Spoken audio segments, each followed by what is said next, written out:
তেলেঙ্গানায় রাসায়নিক কারখানায় বিস্ফোরণ, আগুন, নিখোঁজ বাংলার 2 শ্রমিক। দাসপুরে নিখোঁজ 2 শ্রমিক, হাসপাতালে ভর্তি আরও 2। রাসায়নিক কারখানায় কাজ করতেন দাসপুরের একই পরিবারের 4 জন। বিস্ফোরণের ঘটনায় গুরুতর জখম তারাপদ ও তার আত্মীয় অসীম টুডু। তারাপদর ছেলে শ্যামসুন্দর ঘটনার পর থেকে নিখোঁজ। বিস্ফোরণের 2 দিন পরেও ওই যুবকের খোঁজ না মেলায় আশঙ্কিত পরিবারের লোকজন। পরিবারের সঙ্গে দেখা করে সহযোগিতার আশ্বাস দিয়েছেন দাসপুর 1 নম্বর ব্লকের বিডিও।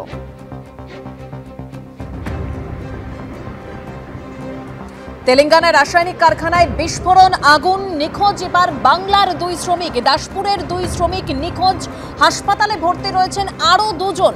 রাসায়নিক কারখানায়, যে কারখানায় বিস্ফোরণের ঘটনা ঘটেছে সেই কারখানাতেই দাসপুরের একই পরিবারের 4 জন কাজ করতেন।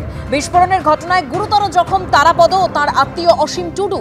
তারাপদর ছেলে শ্যামসুন্দর ঘটনার পর থেকেই নিখোঁজ।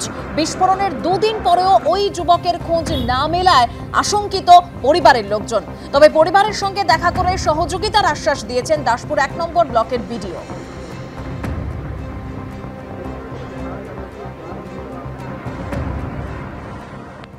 আমরা কিছু তো শুনিনি, ওই তো বলছে কি বাস্ট হয়ে গেছে, তাদেরকে খুঁজে পাওয়া যাচ্ছে না। যোগাযোগ করা গেছে কারোর সাথে?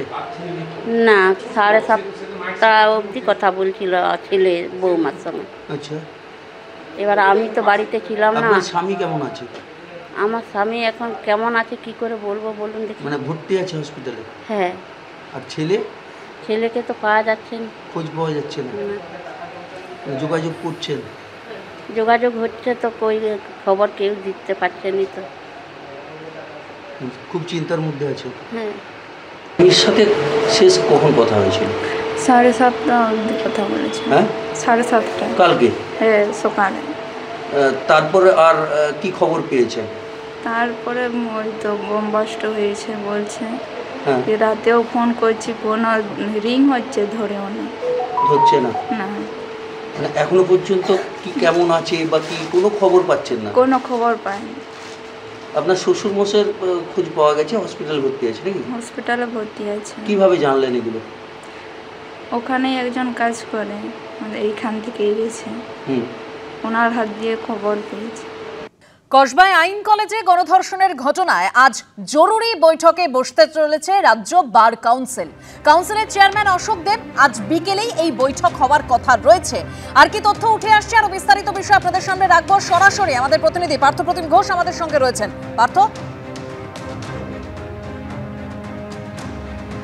দেখো, মনোজিৎ মিশ্র তার যে অ্যাডভোকেটশিপ রয়েছে তার এনরোলমেন্ট থাকবে কি না সেই নিয়ে একটা প্রশ্ন উঠতে শুরু করে।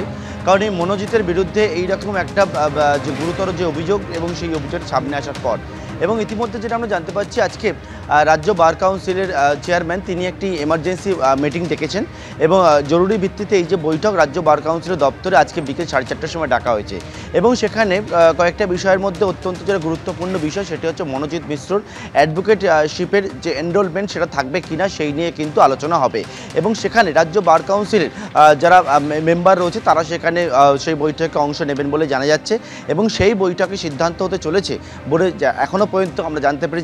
সেটি হচ্ছে যে মনোজিৎ মিশ্রর অ্যাডভোকেট হিসাবে যে এনরোলমেন্ট সেটা থাকবে কিনা এবং সেই বিষয়ে কিন্তু আজকে রাজ্য বার কাউন্সিল তারা বৈঠকে বসবে বিকেল 4:30টার সময় এবং রাজ্য বার কাউন্সিলের দপ্তরে। রাজ্য বার কাউন্সিলের যিনি চেয়ারম্যান অশোক দেব তিনি এই বৈঠক ডেকেছেন এবং ইতিমধ্যেই আজকের যারা মেম্বাররা রয়েছেন তাদের কাছে সবার কাছে সেই মেসেজ চলে গেছে যে এমার্জেন্সি জরুরি ভিত্তিতে এই বৈঠক ডাকা হয়েছে।